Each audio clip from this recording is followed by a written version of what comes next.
السلام عليكم عزيزي الهسبند، عزيزي الزوج المكافح اللي تعبان جدا، اللي الدنيا مظبطاك على الاخر.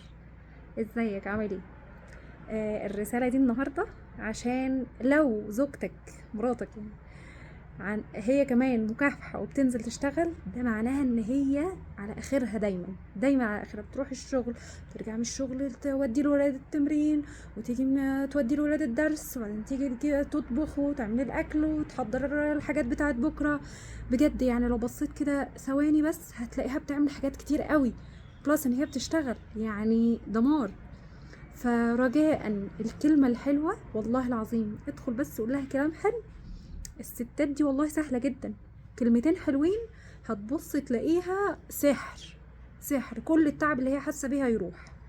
ولو قدرت تساعدها في حاجة البيت، تساعدها في حاجة الولاد، تساعدها في حاجة هي بتعملها، ومش قادر تساعدها، انا اكتفي بالكلام الحلو وكتر خيرك والله العظيم. واوعدك انا هنزل فيديوهات تانية هوصيها عليك. وشكرا.